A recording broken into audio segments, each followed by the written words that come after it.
Hi and welcome to Alan cinema space. Kollywood, Tollywood, Mollywood, பாலிவுட்டுன்னு எதுவும் இல்லாமல் ஹாலிவுட் வரைக்கும் போய் நடிச்சிருக்காரு நம்ம தனுஷ். அவர் வாத்திக்கு அப்புறம் மறுபடியும் டோலிவுட்டில் போய் ஜாயின் பண்ண படம் தான் குபேரா.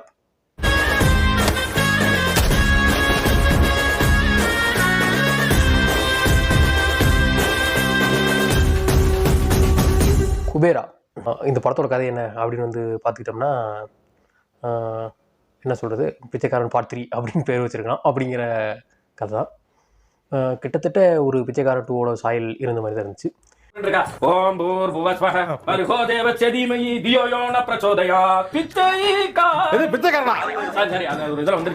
அதாவது இதில் என்ன பண்ணுவாங்க பார்த்துக்கிட்டா, ஒரு ஆயில் இருக்கு ஒன்று கண்டுபிடிப்பாங்க. அதை கவர்மெண்ட்டுக்கு முன்னாடியே ஒரு கார்பரேட் ஓனர் தெரிஞ்சுக்கிட்டு அதை போய் ஆட்டையை போட போவார். அதுக்கு அந்த மினிஸ்டர் சரி ஒரு 1,00,000 கோடி ரூபா கொடுத்துருங்க, கொடுத்துட்டு நீங்கள் எடுத்துங்க அப்படின்ட்டுருவாங்க. சரி இது எப்படி கொடுக்குறது, இது கொடுக்குறக்கு ஒரு ஆள் வேணும் அப்படின்னு சொன்னோன்னே நாகார்ஜுனா அவங்க தேடி போய் கண்டுபிடிக்கிறாங்க. அவர் நேர்மையாக இருந்ததுனாலே சிபிஐலேருந்து ஜெயிலுக்கு போயிருக்காரு அப்படின்னு சொல்லி கண்டுபிடிக்கிறாங்க. அதுக்கப்புறம் அவர் இந்த சட்டத்து மேலே இது மேலே நம்பிக்கை இழந்தோடனே ஓகே நான் அவனை காப்பாற்றுறேன் அப்படின்னு அவர் கூப்பிட்டு வராங்க. கூப்பிட்டு வந்துட்டு அவர் கையில் இந்த பொறுப்பை ஒப்படைக்கிறாங்க. அதுக்கப்புறம் அந்த பொறுப்பு எடுத்த நாகார்ஜுனா இதை நம்ம இப்படி டைரெக்டாக கொடுத்தா நம்ம மாட்டிக்கிடுவோம், நம்ம ஒரு பினாமி மாதிரி ஒன்று பண்ணி அதை கொடுத்துருவோம், அந்த பினாமியாக இருக்கு பணத்தாசி இல்லாத ஒரு 4 பிச்சைக்காரங்களை கூப்பிட்டு அவங்கள வச்சு கொடுக்க வச்சிருவோம் அப்படின்னு சொல்லி ஒரு ஐடியா கொடுக்குறாப்புல. அங்கதான்டா இருக்கு இந்த ஸ்டேட் பாண்டியோட ட்விஸ்ட். அப்படி தேடி பிடிக்கிற 4 பிச்சைக்காரங்களில் ஒருத்தர் தான் தனுஷ். எல்லாம் பிளான் பண்ணி போய்கிட்டு இருக்கும்போது நடுவில் தனுஷ் டிரான்சாக்ஷன் முடியறதுக்கு முன்னாடியே எஸ்கேப் ஆகி ஓடிடுறாரு.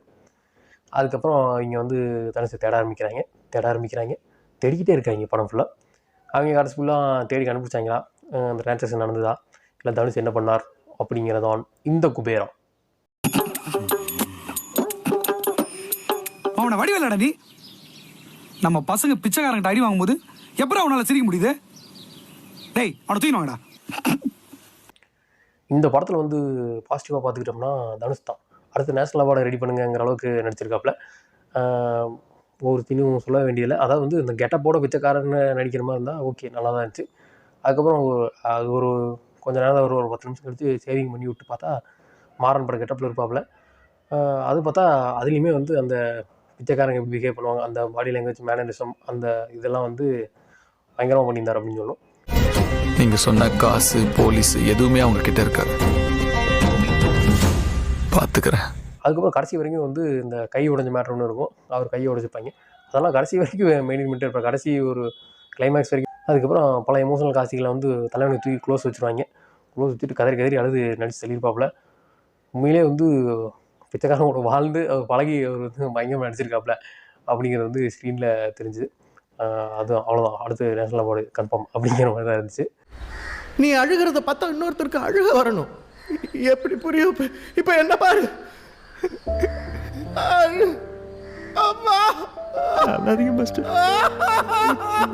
அது ஒரு பயங்கர பாசிட்டிவ்.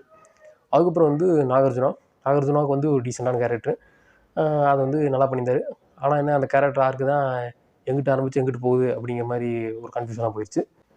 அதுக்கப்புறம் வில்லன் கேரக்டர் அவர் கொடுத்த கார்பரேட் வில்லன். அவர் எப்போ பார்த்தாலும் ஒரு மாடியில் ஒரு பால்கனியில் உட்காந்துட்டு தண்ணி அடிச்சுட்டு பேசுறது, அந்த கேரக்டர் அவர் கரெக்டாக பண்ணியிருந்தார் அப்படின்னு சொல்லலாம். மெயினாக பார்த்துக்கிட்டா ரஷ்மிகா கேரக்டருக்கு பதிலாக அதை தூக்கிட்டு ஒரு பையன், ஒரு ஆம்பளை கேரக்டர் போட்டிருந்தாலோ, இல்லை ஒரு ஜூனியர் ஆர்டிஸ்ட் நடிக்க வச்சிருந்தா கூட அதில் ஒரு பிரச்சனையும் இல்லை.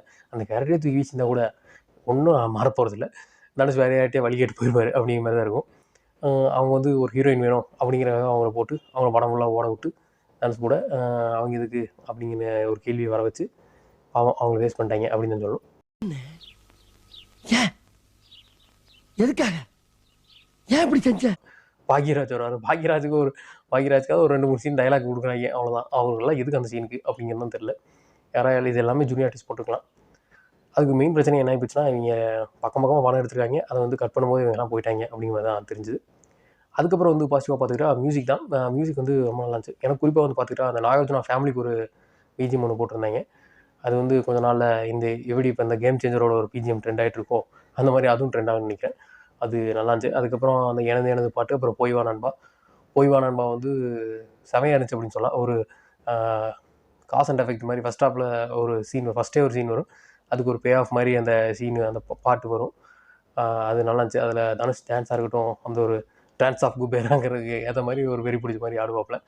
அது வந்து நல்லா இருந்துச்சு. படம் ஃபுல்லாமே வந்து பிஜிஎம்லாம் நல்லா பண்ணியிருந்தாரு. அங்கங்கே லைட்டாக கத்தியோட அனிமல் வாட அடிச்சுது. இருந்தாலும் பரவாயில்ல, ஓகே, நல்லா தான் இருந்துச்சு அப்படிங்கிற மாதிரி சொல்லணும். அதுக்கப்புறம் முக்கியமாக வந்து சேகரோட ரைட்டிங் சூப்பராக தான் ஆரம்பிச்சார் கதையை. அந்த ஃபஸ்ட்டு இப்போ நம்ம சொன்ன கதை வந்து ஒரு கொஞ்சம் நேரம் போகும். அதுவாக இருக்கட்டும். அதுக்கப்புறம் ஃபஸ்ட் ஹாஃப் ஃபுல்லாகவே வந்து ஓகே, என்னமோ நடக்க போகுது அப்படின்ட்டு பரவாயில்லன்னு போயிடும். நமக்கே பார்த்தா ஒரு படமே முடிய போகுது இன்ட்ரோவில் அப்படிங்கிற ரேஞ்சுக்கு தான் போச்சு. அதுக்கப்புறம் தனுஷ் கேரக்டருக்கு வந்து அது ஒரு யானை கூட கம்பேர் பண்ணுறது, அவர் வந்து வழியெல்லாம் எப்படி ஞாபகம் வச்சுக்குவார், செஞ்ச உதவியெல்லாம் எப்படி ஞாபகம் வச்சுக்குவாருன்னு காட்டுறது, அதெல்லாம் வந்து படத்தில் மற்ற இடத்துல யூஸ் பண்ணுது. அவர் இடத்த தேடி போகிறது, அந்த இதை காட்டுறது. அதுக்கப்புறம் வந்து ஒரு சின்ன பசங்க முன்னாடி ஒரு சீன் வரும், முன்னாடியே வந்து கேட்டிருப்பாங்க, இந்த மாதிரி உனக்கு வேறு என்ன தெரியும், பிச்சை எடுக்க தெரியுங்களா அப்படின்னு. அது கூட எனக்கு தெரியாதுன்னு எங்கள் தாத்தா சொல்வார் அப்படிம்பாப்புல. அது செகண்ட் ஹாஃபில் வந்து பசங்களுக்கு வந்து பிச்சை எடுப்பாங்க, காசு தர மாட்டாங்க. இது போய் எப்படி பிச்சை எடுக்கிறதுங்கிற மாதிரி பிச்சை எடுத்து அந்த பசங்களுக்கு சாப்பாடு வாங்கி கொடுப்பாப்புல. அதுவாக இருக்கட்டும். அதுக்கப்புறம் படம் ஃபுல்லாகவே வந்து இப்போ பணம்னு என்னன்னு தெரிஞ்சால் அவங்களுக்கு தான் வந்து ஓகே பணத்தோட மதிப்பு அப்படி இப்படின்னு நல்லா இருக்கும். அதை பற்றி எதுனே தெரியலனா அப்படிங்கிற மாதிரி இருக்கிறவங்களை கூப்பிட்டு வந்தா அப்படிங்கிற மாதிரி படம் ஃபுல்லாக தனுஷுக்கு வந்து 2 பிரச்சனை தான். ஒன்று சர்வைவல், யாராவது கொண்டுருவாங்க தப்பிச்சோடணும். இன்னொன்று வந்து பசிக்குது அவருக்கு. இந்த 2 தான் பிரச்சனையாக இருக்குது. அவங்க அதை மீறி அவர் எதுவுமே கேட்கவும் இல்லை. இந்த படம் பார்த்து எனக்கு நிறைய என்லைட்மெண்ட் கிடச்சிது அப்படின்னு தான் சொல்லணும்.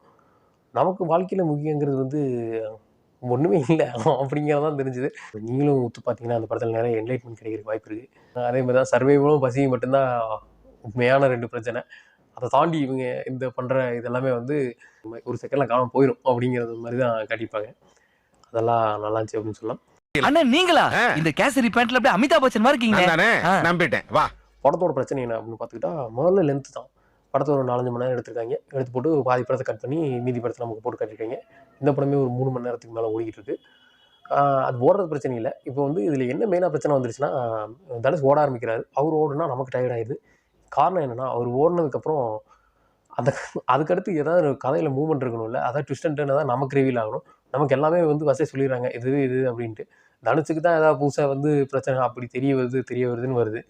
நமக்கு அது எல்லாமே முன்னாடி தெரிஞ்சிட்டதுனால அவர் ஏதோ ஓடிக்கிட்டு இருக்காரு அப்படிங்கிற மாதிரி இருக்கிறதுனால கொஞ்சம் இல்லை, கொஞ்சம் ஹெவியாகவே போர் அடிச்சது அப்படின்னு தான் சொல்லணும். எங்கேருந்தியா பிடிச்சிங்க? இந்த இழவுக்கு தான் லவ் மேட்ருக்கெலாம் நான் வர்றதே இல்லை. லோ சுகர் வேறு. கொஞ்சம் இல்லை, ரொம்பவே லாஜிக்கெலாம் வந்து லாஜிக் பார்க்கக்கூடாது. இது ஆனால் ஒரு மாதிரி ரியலிஸ்டிக்காக எடுத்துங்க அப்படின்னு எடுத்து வச்சுருந்தாங்க. அதனால் வந்து ஜஸ்டிஃபை பண்ணியிருக்காங்க. அதை வந்து இவர் வழி தேடி கண்டுபிடிச்சி போகிறதெல்லாம் வந்து இவர் இப்போ ஞாபகம் வச்சுக்குவார் அப்படிங்கிறதெல்லாம். இருந்தாலும் அதெல்லாம் கொஞ்சம் டூ மச்சாக இவர் வந்து அதெல்லாத்தையோட ஹைலைட்டாக இவங்களை வந்து ஒரு ரெசார்ட்டில் வச்சுருப்பாங்க. அது எங்கே இருக்குன்னே தெரியாது, ஊருக்கு ஒரு புறமாக இங்கே ஒழிச்சு வச்சுருப்பாங்க. இவர் ஒரு தண்ணி பைப் மேலே ஏறி அங்கேருந்து அதை பார்த்த வச்சு ஞாபகத்தை வச்சு வந்துருவாப்புல. அதெல்லாம் எந்த ஒரு லாஜிக்குன்னு தான் தெரியல. கும்பிட்டுக்கடா கைத. ஐயப்பா எங்க போனே தெரியலையே. அட புறம்போக்கு பையா, போற இடம் தெரியாமலா சுத்தி நிக்கிறேன். அதான் இந்த நிறைய பெரிய ஆர்டிஸ்ட்டை கேஷ் பண்ணி தண்டமாக வேஸ்ட் பண்ணது. அதெல்லாம் வந்து அவங்களாம் கேஷ் பண்ணாமே இருந்திருக்கு. சாய் சிண்டி எபிசோடெல்லாம் எதுக்கு வந்துச்சு எதுக்கு போச்சுன்னு தெரியாத அளவுக்கு போயிட்டுருக்கோம்.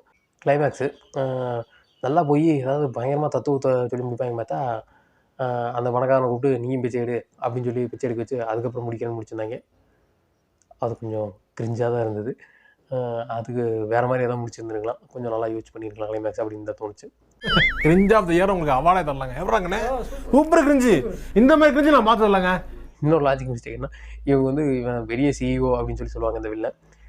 அவர் வந்து இந்த போலீஸ் ஸ்டேஷன் சொல்லுவாங்க, அப்படியே அவர் உலகத்துக்கே ராஜாடா அப்படிங்கிற அளவுக்கு ஒரு பெரிய பணக்காரன் அப்படிம்பாங்க. அப்படியே அவ்வளோ பெரிய பணக்காரன், அவன் நினச்சி என்ன வேணால் பண்ணிடலாம் அப்படிங்கிறாங்க. ஒரு பிச்சைக்காரன், அவன் வந்து அந்த ஊரில் தான் சுற்றிக்கிட்டு இருக்கான், அவனை வந்து இவங்களால தேடி கண்டுபிடிக்க முடியல அப்படின்னு சொல்லுவாங்க. அதாவது அவன் ஏதாவது இன்டெலிஜென்ட்டாக இருந்தான் அப்படின்னா கூட சரி ஓகே ஏதோ ஏற்றுக்கலாம் அப்படின்னு சொல்லலாம். அவனுக்கு ஒன்றுமே தெரியாது. அவன் பிச்சை எடுக்கிறது மட்டும்தான் தெரியும். அந்த ஃபோன் பண்ணுறது மட்டும் அவங்க சொல்லி கொடுத்துருப்பாங்க. அதனால் அதுவும் நாகார்ஜுனாவுக்கு மட்டும் தான் அவனுக்கு ஃபோன் பண்ண தெரியும். அப்படி இருக்கிற ஒருத்தனை வச்சுக்கிட்டு இவங்க ஒரே மாஸ்க் காட்டியிருப்பாங்க. எனக்கு உங்களை தவிர யாரும் தெரியாது மேடம். இந்த வாழ்றதுக்கு தானே பிழைக்கணும் அப்படின்னு சொல்லிட்டு தனுஷ் வந்து படம் ஃபுல்லாக டைலாக் பேசிட்டு இருப்பாப்புல. திரும்பி ராஜ்மிகா வந்தா, நாதாரி நீ வாழ்றதுக்காக எங்க எல்லாத்தையும் சாகடிச்சிருக்கிறா தெரியுதா இல்லையா உனக்கு அப்படின்னு சொல்லி கேட்பாங்க. அப்போ தான் தனுஷுக்கு ரியலைசேஷன் வரும், நாம வாழ்றதுக்கு எல்லாத்தையும் போட்டு தள்ளிட்டு இருக்கோம் அப்படின்ட்டு. என்ன பண்றது? வாழ்றதுக்கு தான் பிழைக்கணும். அப்பயும் அடங்க மாட்டார். ஒரு பிள்ளை இருக்கும், அதை வந்து தேடி போய் நான் பார்த்தா தான் நம்புவேன் அப்படின்னு இவர் தேடி போய் பார்க்க போகிறோன்னு போக, அதுக்கு அந்த வில்லன் குரூப்லாம் சேஸ் பண்ணிட்டு வந்து அங்கே அந்த பிள்ளையும் சேர்த்து போட்டு தள்ளிடுவாங்க. ஏன்டா இது இங்கிருந்து இவங்க பார்த்தாதாங்கிற மாதிரி தான் நமக்கு தோணுச்சு. அவன் எல்லாரையும் தனுஷ் போட்டு தள்ளிக்கிட்டே வந்தார். அது ஒரு மாதிரி பாவமாக போச்சு. நிறையா மெட்டஃபார் வந்து கொஞ்சம் கம்பேர் பண்ணியிருந்தாங்க. அதாவது வந்து இவரை வந்து சிவன் கூட கம்பேர் பண்ணியிருப்பாங்க. அதாவது ஒரு கால உயிர் மாதிரி இவர்கிட்ட வந்து நாய்ங்கெல்லாம் வந்துக்கிட்டே இருக்கும். அப்புறம் அனிமல்ஸ் யானையெல்லாம் ஆசீர்வாதம் பண்ணும். அப்புறம் யானை கூட வந்து இவரை கம்பேர் பண்ணுறது ஞாபகம் இருக்குன்ட்டு அந்த கம்பேரிசன்லாம் வந்து நல்லா இருந்துச்சு. எப்பவுமே லூஸ் மோஷன் மாதிரி பின்னாடி போன ஆசைப்படாதடா, யூரின் மாதிரி முன்னாடி போன ஆசைப்படு. அப்பதான் வாழ்க்கையில முன்னுக்கு வருவேன்.